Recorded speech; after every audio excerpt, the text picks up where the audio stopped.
আসসালামু আলাইকুম সবাইকে। তো এই ভিডিওটাতে আমি একটা সফটওয়্যার আমি বানিয়েছিলাম, এমপ্লয়ি ম্যানেজমেন্ট সিস্টেম। সো এটার কিছু ফিচার্স ওভারভিউ করতে যাচ্ছিলাম। তো এখানে মেইনলি দুইটা ড্যাশবোর্ড আছে। আগেই শুরুতে বললেই যে এমপ্লয়ি ম্যানেজমেন্ট সফটওয়্যারটা কী, এখানে এমপ্লয়ি ইনফরমেশন রিলেটেড সব ম্যানেজমেন্ট করা হয়, বেসিক ফিচার্সগুলো সব আছে। তো এখানে মেইনলি দুইটা ড্যাশবোর্ড আছে, অ্যাডমিন এবং এমপ্লয়ি। তো অ্যাডমিনের হায়ারার্কিতে উপরে। তো অ্যাডমিন ড্যাশবোর্ডটাতে যদি আমি লগ ইন করি, তাহলে অ্যাডমিন ড্যাশবোর্ডটাতে আমার এখানে ড্যাশবোর্ডে কিছু স্ট্যাটস ওভারভিউ আছে, যেমন টোটাল এমপ্লয়ি কতজন আছে, টোটাল ডিপার্টমেন্টস কতজন কয়টা আছে, 2 days অ্যাটেন্ডেন্স কত, পেন্ডিং লিভ রিকোয়েস্ট কতগুলো আছে। তারপর কিছু চার্ট আছে, যেমন অ্যাটেন্ডেন্স ট্রেন্ড, যে প্রেজেন্ট কতজন আছে, যে ডে ওয়াইজ প্রেজেন্ট কতজন আছে, অ্যাবসেন্ট কতজন আছে, লিভ কতজন আছে। তারপর হচ্ছে আমার employee by department wise employee সংখ্যা ভাগ করা আছে। তারপর হচ্ছে লিভ টাইপ ব্রেকডাউন, যে আমার সিক লিভ কতগুলো আছে, পার্সোনাল লিভ কতগুলো আছে। তারপর মান্থলি লিভ রিকোয়েস্ট কতগুলো রিজেক্ট করা হয়েছে, কতগুলো অ্যাপ্রুভ করা হয়েছে, এরকম কিছু বেসিক চার্ট আছে। তো এটা হচ্ছে ড্যাশবোর্ডে ওভারভিউ। অ্যাটেন্ডেন্সে মূলত হচ্ছে গিয়ে আমার অ্যাটেন্ডেন্সের ইনফরমেশনগুলো পুরো ক্রাউড অপারেশন আছে, সাথে ফিল্টারও আছে। যদি আমি ফিল্টার অ্যাপ্লাই করি তাহলে ফিল্টারের ইনফরমেশান আসবে। তো এখানে আমি অ্যাটেন্ডেন্স, নতুন অ্যাটেন্ডেন্স ক্রিয়েট করতে পারবো, ক্রিয়েট আপডেট ডিলিটের অপারেশনগুলো আছে। তারপরে হচ্ছে গিয়ে ডিপার্টমেন্টসে সব ডিপার্টমেন্টের ইনফরমেশান থাকে, ডিপার্টমেন্টসে সব ইনফরমেশান আমি চাইলে সার্চ। তারপর এমপ্লয়িজে আমি যদি যাই, এমপ্লয়িজে গেলে আমার এমপ্লয়িজের সব ইনফরমেশনগুলো থাকে। এমপ্লয়ি থেকে আমি পজিশন অ্যাসাইন করতে পারবো।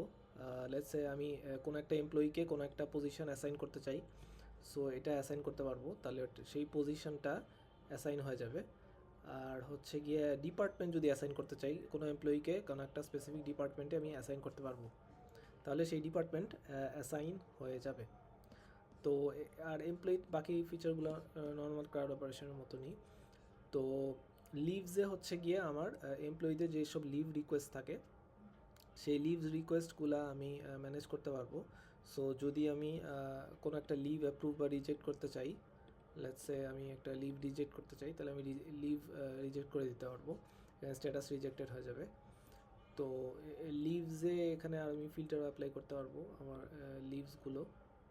তো এটা আছে। আর তারপরে হচ্ছে গিয়ে পজিশনসে হচ্ছে গিয়ে আমার যে কোম্পানির যতগুলো পজিশন আছে, সেই পজিশনগুলোর ইনফরমেশনগুলো থাকে। আর ইউজার্সে হচ্ছে গিয়ে আমার যত ধরনের ইউজার্স আছে কোম্পানিতে, অ্যাডমিন এবং এমপ্লয়ি, সব ইউজার্সে ইনফরমেশনগুলো থাকে। তো এটা মোটামুটি হচ্ছে অ্যাডমিনের ওভারভিউ। তো এখন আমি এমপ্লয়ি লগ ইনের জন্য যেতে চাই, তাহলে এমপ্লয়ি লগ ইনে যদি যাই, আমি এমপ্লয়ি লগ ইন রাউটে যাব। সো এখন এমপ্লয়ি লগ ইন ফর্ম আসবে, এমপ্লয়ি লগ ইন ফর্মে আমি এমপ্লয়ি লগ ইন ফর্মের ক্রিডেন্সিয়ালসটা দিয়ে আমি লগ ইন করবো।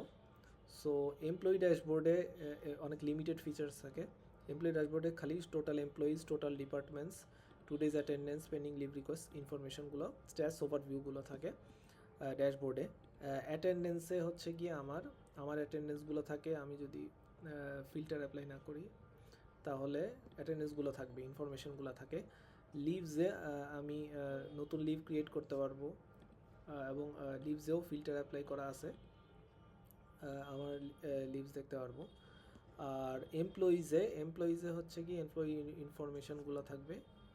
এখানে শুধুমাত্র এখানে ভিউ করা যায়, আমি এখানে ভিউ করতে পারবো, বাট এখানে কোনো এডিট কিছু করতে পারবো না, আরেকজনের ইনফরমেশন এডিট করতে পারবো না। তো এইটা মোটামুটি হচ্ছে এমপ্লয়ি ড্যাশবোর্ডের ওভারভিউ।